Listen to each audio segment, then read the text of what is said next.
Welcome to Sinha commerce classes. आज के इस वीडियो में मैं आपको डिप्रिसिएशन चैप्टर से रिलेटेड कुछ इंपॉर्टेंट फॉर्मूलाज है उसके बारे में क्या करूंगा, डिटेल्स इन्फॉर्मेशन दूंगा।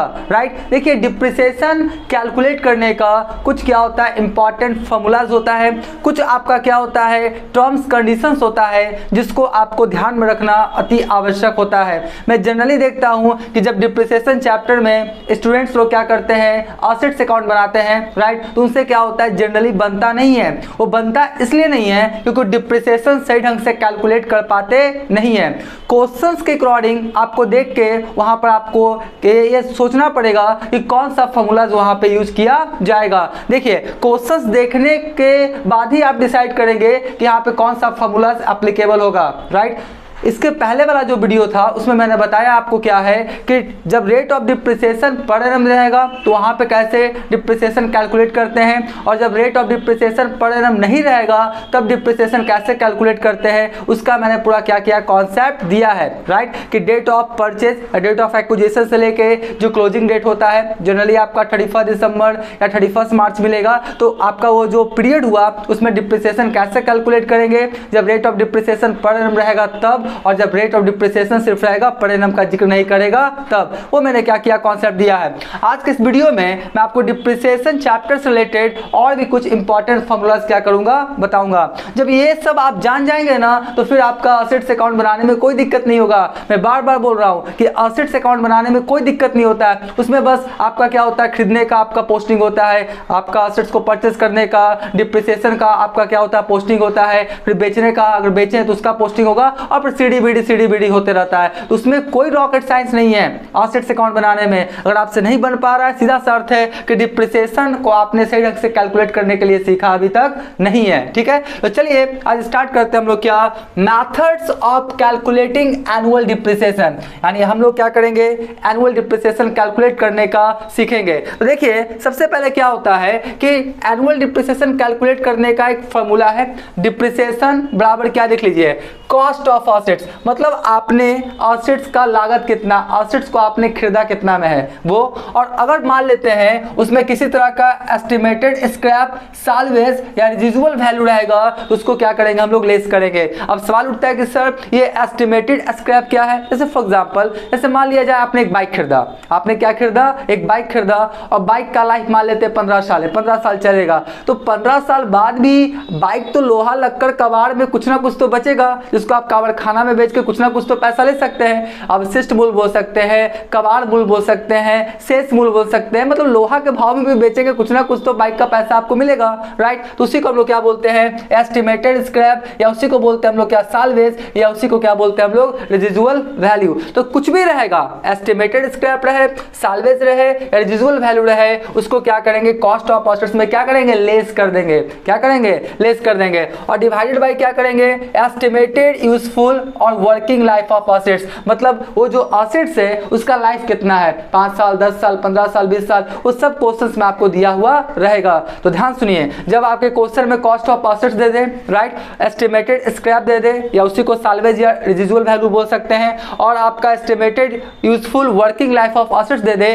तो इस फॉर्मूला को यूज करके आप क्या निकालेंगे, डिप्रिसिएशन। बात समझ रहे हैं ना, क्वेश्चंस देख के आपको दिमाग लगाना पड़ेगा कि कौन सा यहाँ पे डिप्रिसिएशन कैलकुलेट करने के लिए फॉर्मूला क्या होगा, आपका यूज होगा। ठीक है, अब देखिए यहाँ पर क्या किया मैंने आपको, इसी फॉर्मूला को हम क्या करेंगे, एक एग्जांपल के थ्रू समझने का कोशिश करेंगे। ठीक है, मान लेते हैं एक मशीन कितने का है, 10,000, एक मशीन कितने का है, 10,000, और स्क्रैप वैल्यू कितना है, 1,000, यानी आपका 1,000 लास्ट में क्या होगा, वो बचेगा। वर्किंग लाइफ ऑफ एसेट्स कितना आपका, 5 इयर्स, यानी जो आपका एसेट से कितना साल चलेगा, आपका 5 साल। तो इस आपका एग्जाम्पल के थ्रू आप क्या निकालिए, डिप्रिसिएशन। तो एक फॉर्मूला एप्लीकेबल होगा। देखिए मैं आपको निकाल कर दिखाता हूं, ये क्या है मेरा, डिप्रिसिएशन। ठीक है, सबसे पहले क्या बोलता है, कॉस्ट ऑफ एसेट्स, तो कॉस्ट ऑफ एसेट्स कितना है आपका, 10,000, तो यहाँ पर कितना लिख देंगे हम लोग, 10,000। राइट, उसके बाद क्या बोलता है, स्क्रैप वैल्यू कितना है, 1,000, तो 1,000 क्या करें आप, लेस कर दें।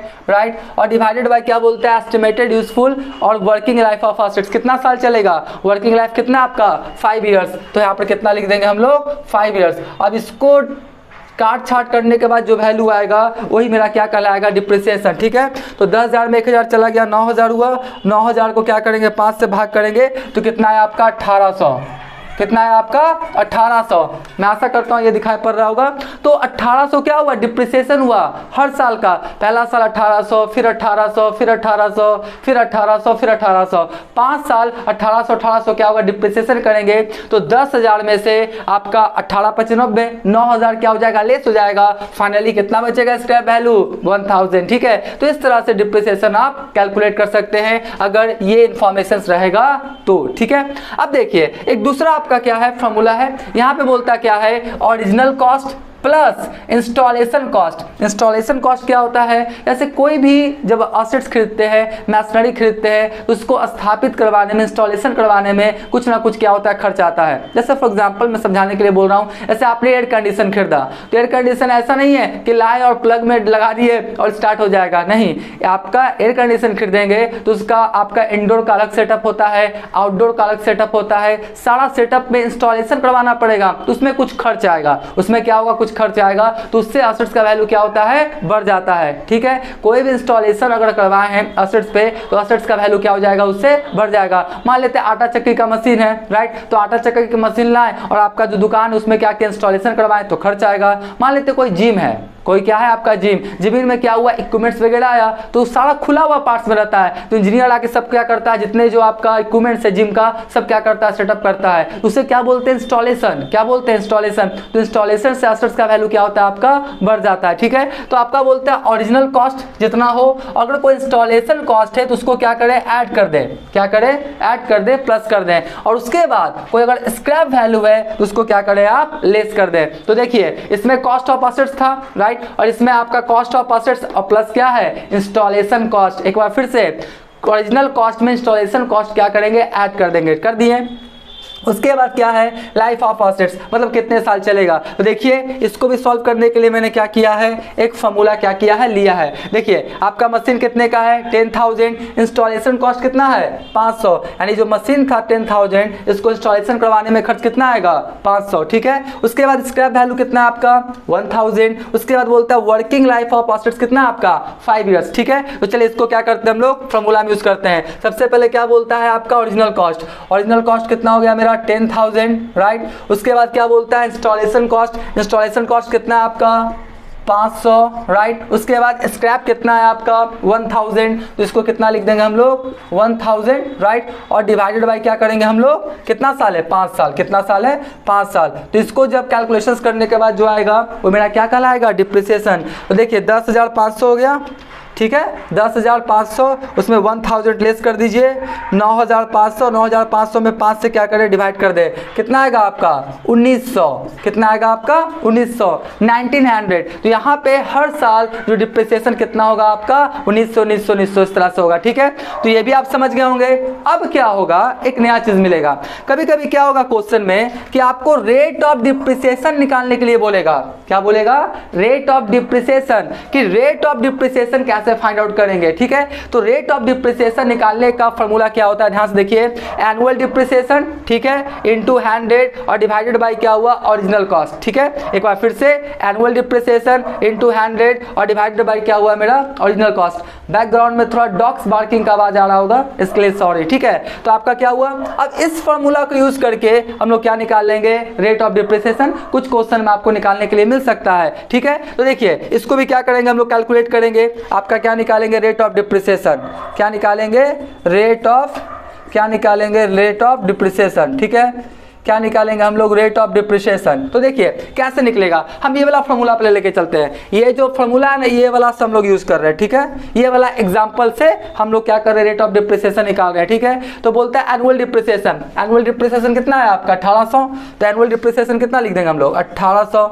ठीक है जी, और इनटू क्या बोलता है 100 लिख दिए। और ओरिजिनल कॉस्ट कितना था आपका 10,000, ओरिजिनल कॉस्ट कितना था आपका 10,000 था ना। इसको क्या करेंगे, काट छाट करेंगे, तो 2 शून्य से 2 शून्य 2 शून्य, यानी 18%।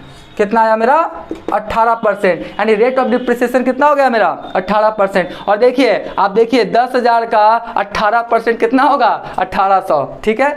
10,000 का आपका 18% कितना होगा 1800, यानी सब कुछ क्या है आपका सही है। तो रेट ऑफ डिप्रिसिएशन भी निकाल लिए। अगर दूसरा वाला रहेगा तो कैसे निकालेंगे, जिसमें आपका इंस्टॉलेशन चार्ज दिया हुआ रहेगा, तो क्या है रेट ऑफ डिप्रिसिएशन, ठीक है। जब ये वाला निकालेंगे ना तो कैसे निकालेंगे, ध्यान से देखिए। यहाँ पर क्या बोलता है एनुअल डिप्रिसिएशन, तो एनुअल डिप्रिसिएशन कितना आया था 1900, तो हम लोग लिख देंगे कितना एनुअल डिप्रिसिएशन कितना लिख देंगे 1900 और 100 और डिवाइडेड बाय क्या बोलता है ओरिजिनल कॉस्ट। ओरिजिनल कॉस्ट कितना है इसमें भी 10,000, कितना है आपका 10,000, ठीक है 10,000, ठीक है। तो इसको भी क्या करें 4 शून्य से कट जाएगा, 19%, कितना आएगा मेरा 19%, ठीक है। ऊपर वाला में 18% और ये जो लिया है ना इस फॉर्मूला से लिया है, मतलब इस एग्जाम्पल से क्या किया है मैं ये बना रहा हूँ, ठीक है जी।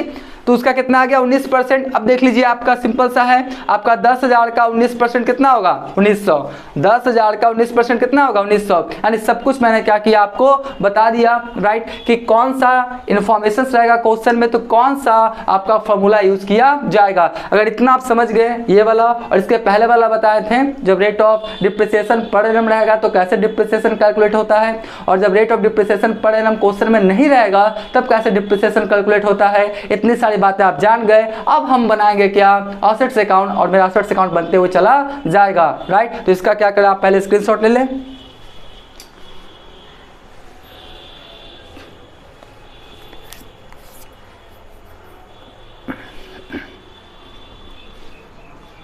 राइट, हम मान के चलते इसका क्या किया होगा आपने स्क्रीनशॉट ले लिया होगा।